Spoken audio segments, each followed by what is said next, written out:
Welcome back to my channel. At kung bago ka pa lang sa channel na ito, ay click mo muna ang subscribe button, pati na rin ang notification bell para lagi kang updated sa mga bagong tutorial.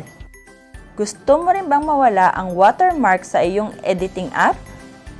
Keep on watching dahil tuturuan ko kayo kung paano matanggal ang watermark sa Kinemaster ng libreng-libre. Huwag na nating patagalin pa. Simulan na natin. Pumunta ka lang sa iyong Chrome. Ayan, click on Chrome. And i-type mo lang ang AC Market. Then click on Search. Ayan. Marami pong lalabas dyan tungkol sa AC Market.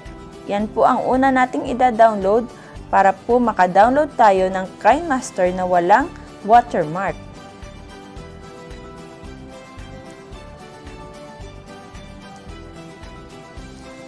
Ang i-click po natin ay yung pinakataas.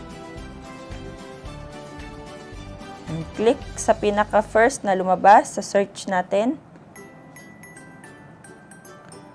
Yan, nandito na po tayo sa site ng acmarket.net.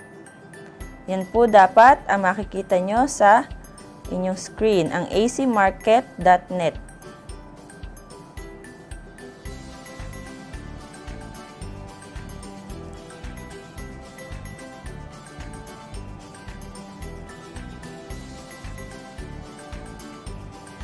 And then click on download now.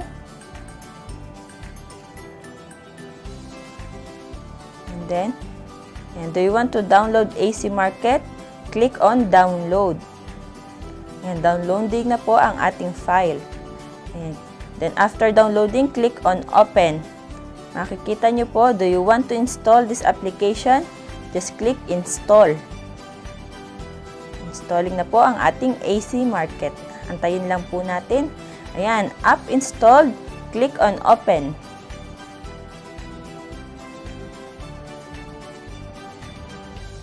Then click OK. Ayan. I-allow lang po natin yan. Allow, allow. Then, yan na po ang ating AC Market. Sa search bar ng ating AC Market, i-type lang po natin ang Kinemaster. Ayan po ang ating Kinemaster. Nakikita nyo naman po dyan na full subscription unlocked at saka walang watermark. And then click on the download sign. Then click free download.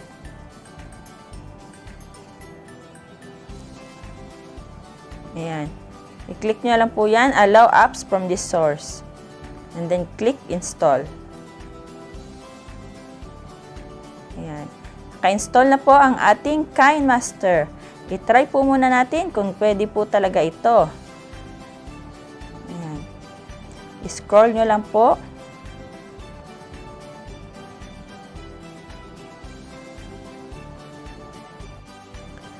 Click on Start, and then click on Run Analysis Now. And the performance analysis has been completed and click OK. Yan, dito po makikita nyo po 1440p QHD. Mas mataas po yan ay mas maganda ang quality ng ating video. Then, piliin lang po natin ang landscape 16:9 or ang portrait na 9:16. Try po natin ang 16:9. Ayan.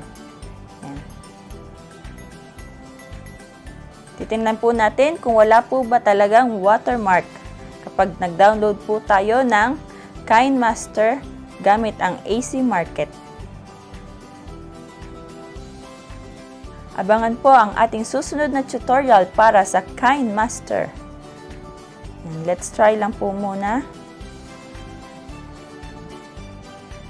Yan na po ang ating sample na ginawa. Then, click on the 3 dots. And then, nakikita nyo po yan, low and high. I-click lang po natin ang high para mas maganda ang quality ng ating video.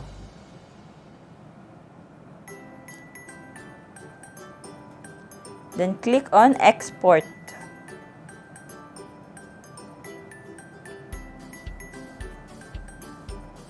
Ayan, na-download na po natin ang ating video. Yan, wala po talaga siyang watermark. At kung nagustuhan mo naman ang tutorial na how to remove watermark in Kinemaster for free, ay bigyan mo naman ng thumbs like ang video na ito. At kung hindi ka pa nakasubscribe sa channel na ito, ay click on the subscribe button, pati na rin ang notification bell, at i-like and share mo na rin ito. Thank you for watching. Hanggang sa susunod nating tutorial.